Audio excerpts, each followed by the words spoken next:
Hello everybody, and welcome to Ancient Architects. Please subscribe now to get the latest ancient history news and independent research from around the world. In recent months I've been reading so much about the Great Pyramid and the Giza Plateau, and I've been trying to track the movements, writings and discoveries of the more historic explorers. From the Caliph Al Ma'mun of the 9th century to Giovanni Batista Caviglia, who explored Giza around 1,000 years later, one thing we are always told is that the antiquarians were seeking treasure, but I strongly believe this paints a very simplistic picture of historical figures, as mere treasure hunters. I'm sure some were ruled by riches, some I'm sure were honest, inquisitive historians and archaeologists wanting to explore the Great Pyramid to learn about its history and architecture. But, looking through the history books, there was another, less spoken about reason why antiquarians entered the Great Pyramid: knowledge. Whether the explorers were Christian, Muslim, or if their religion was unknown, if you look hard enough, it is recorded that many were not simple treasure hunters as we are told, but were looking for secret, mystical, hermetic or occult knowledge. The incredible paper by Michael Cooperson, titled Al Ma'mun, the Pyramids and the Hieroglyphs, is the basis for this video, and he gives an incredible insight into the man who entered the pyramid in the 9th century, the Caliph Al Ma'mun. As Cooperson says, the Anwar of Al-Adrizi, written in 1251 and republished in 1991 by Ulrich Harman, enlightens us with the Caliph's motives with regards to his stint of pyramid exploration. For a start, we are told that the crude tunnelled entrance into the pyramid was not created by Al Ma'mun in the 9th century, which is not what Egyptologists say. Because, as Rainer Stadelmann points out in his study in 1991, this is unlikely in the extreme.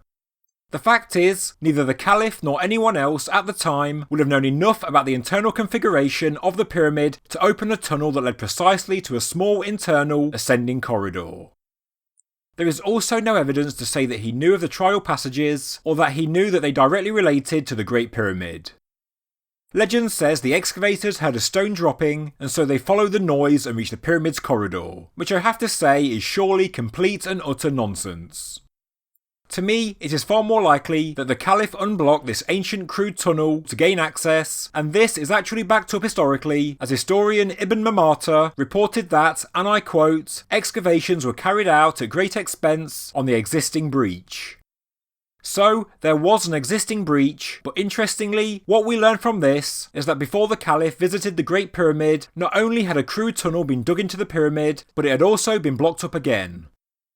One man that accompanied the Caliph Al Ma'mun on his visit to Egypt was Dennis of Telmeya.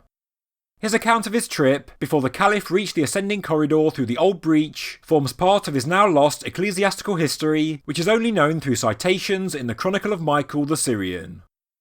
What we learn from Dennis is as follows. They are not, as some believe, the granaries of Joseph. Rather, they are marvellous shrines built over the tombs of ancient kings, and in a vent oblique, which means consisting of inclined planes, and solid, not hollow and empty.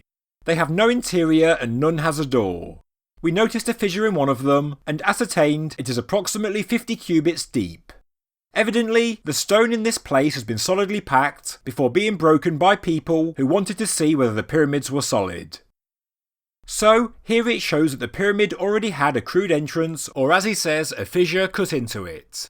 The Caliph Al Ma'mun was therefore certainly not the first person to break into the upper compartments of the pyramid, which certainly gets my mind racing. Al Ma'mun spent 47 days in Egypt, and as he only had to clear out the existing fissure into the Great Pyramid, he would have gained access relatively quickly, but still, he wished to spend a long time at Giza. Early Arabic chroniclers have very little to say on Al Ma'mun's expedition. Yes, it was a very unstable period in Egyptian history, but next to nothing is recorded, which I do find somewhat strange, but I think it is due to the motives of the Caliph. During the reign of Al Ma'mun, he ordered the translation of countless Greek works on astronomy, mathematics, geography and medicine. Astronomical observatories were being built in Baghdad and one near Damascus. The circumference of the Earth was measured twice, and the first treatise on algebra was written and dedicated to Al Ma'mun. A comprehensive set of world maps and star charts were also prepared by order of the Caliph. Al Ma'mun was clearly an active patron of sciences. But science, nature and mathematics wasn't all the Caliph was interested in. In his 1994 essay, J. Van Rieth says that Dennis of Tel Meir had told Al Ma'mun that the Great Pyramid was the Cave of Treasures, and according to a lost Syriac work called Merath Gazeh, the cave is the place where Adam lies buried, along with the gold, myrrh and frankincense he took from Eden. According to the 7th century Zuckning Chronicle, the cave contains Adam's prophetic legacy to his son Seth, preserved in the form of a document that reveals the key to the whole universe. Van Rieth says that Dennis would have known about these legends, and he also said the Cave of Treasures was identical to the Pyramid of Khufu. Van Rieth says this, and nothing else, is what Al Ma'mun was looking for. He offers more evidence and says that when early Arabic chroniclers referred to the pyramids as treasure houses, they were in fact referring to the Cave of Treasures. Whether or not this is true, we can never really know, but I and many others agree that Al Ma'mun was looking for sacred knowledge. According to a legend first recorded in Arabic by Baghdad astronomer Abu Mashar al-Balkhi in 886 AD, Hermes built the pyramids to preserve his knowledge from the flood. Others say that Hermes simply hid his knowledge in the form of stone tablets in the pyramid, to keep his secrets from the uninitiated. What I find most interesting is that Al-Adrizi says that Al Ma'mun was also strongly interested in exotic sciences and the occult, and as well as more conventional scientific and mathematical work, he commissioned the translation of philosophical works from Greek to Arabic. It is even recorded by Ibn al-Nadim that Al Ma'mun started deciphering all of the ancient texts because he had a dream vision of Aristotle, in which the old sage answered questions posed by the Caliph. The Caliph Al Ma'mun was searching for the occultic wisdom of the ancients, namely the Greeks and the Egyptians. History records that Al Ma'mun devoted himself to reading an intense study of ancient books, and attained expertise in understanding them. He came to Egypt for knowledge and nothing else, and Al-Adrizi says that he was moved by his lofty ambition and noble spirit to expose the secrets concealed by the pyramids and to learn their true meaning. He was apparently led to an old man who could decipher hieroglyphs named Ayub B. Maslama, and according to Al-Adrizi, he translated everything that was written on the outside of the pyramids, as well as 2 obelisks from Heliopolis, 2 steles from Memphis, and more. Amazingly, everything he translated is inside a book called Al-Tilasmat Al-Kahinya, which means priestly talismans. Sadly, this book is now lost, but Al-Adrizi came across some pages, and he said that on the pyramids were written the names of their builders, along with other texts containing wise sayings, talismans, wonders, and spells. The writings on the Great Pyramid were written in 10 different languages, and the old man could only translate 4. Apparently, Ayub B. Maslama, the old wise man, said that the ancient Egyptians used exceedingly difficult symbolic script. They used depictions of the stars and planets to cast their writings in riddles, symbols, and obscurities, such that no one was able to figure it out. The fact there were 10 different languages on the pyramid stone says to me that these were not actually sacred texts written on the pyramid, but were more likely graffiti, scrawled by the ancient Egyptians as well as later visitors or occupiers. So, there could have been Egyptian hieroglyphs, hieratic and demotic, as well as Coptic, Greek, Latin, and Arabic writings. So, we know that Al Ma'mun did collect and translate ancient texts, as well as the writings on the pyramid casing stones that have now been removed, but did he find anything inside the Great Pyramid? The scriptures don't record anything, but if we look closely, there is certainly something of substantial size missing. What I believe Al Ma'mun found, and what was never seen again by any of the later explorers, was the sarcophagus lid. I have no doubt that such a lid existed because the rim of the sarcophagus has small holes to fix one in place. But where is it now?